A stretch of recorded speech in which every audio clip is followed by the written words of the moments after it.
पुणी आज बहुत कमिला सुना दर जदि आपण मैंने उभय सुना और रूपा किनिया प्लान करुवे तेबे आपण आसीगला बड़ खुशी खबर केते टंका ह्रास होला नुआ दर केते रही जहाँ आम भिडियो जाना उभय 22 कैरेट 24 कैरेट दाम तेबे आपण किनिया पूर्व शेष पर्यंत देखि रखु जहाँकि नुआ रेट आपण भी जानीपारे आपणकर बहुत सारा कम आसीजा पूर्व भिडियो को गोटे लाइक कर दिंतु सब्सक्राइब करना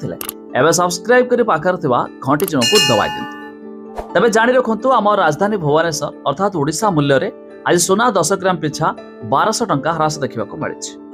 तेबे शुद्ध सुना 24 कैरेट दाम जहाँकि प्योर गोल्ड दाम रही 1,03,200 टंका सेहीपरि 22 कैरेट दाम रही 93,550 टंका ता छड़ा दिल्ली सरफा बाजार में आज सुना दाम आंशिक मात्रा ह्रास घटी तेबे शुद्ध सुना 24 कैरेट दाम 1,02,600 टंका रही बेले 22 कैरेट दाम 10 ग्राम प्रति 94,550 टंका देखा मिली आईपरी MCX अर्थात मुंबई मल्टी कमोडिटी एक्सचेंज रे आज भी सुना दाम 1800 टंका ह्रास देखा मिली 10 ग्राम प्रति तेबे शुद्ध सुना 24 कैरेट दाम 10 ग्राम पिछा रही कि 1,02,700 टंका रही बेले 22 कैरेट दाम 10 ग्राम प्रति 93,680 टंका देखा मिली छड़ा रूपा 1 किलोग्राम पिछा 98,900 टंका पहुंच जाए तेबे जदि आपण माने उभय सुना और रूपा किनिया प्लान करुवे तेबे एही दर दे किनि पारिबे।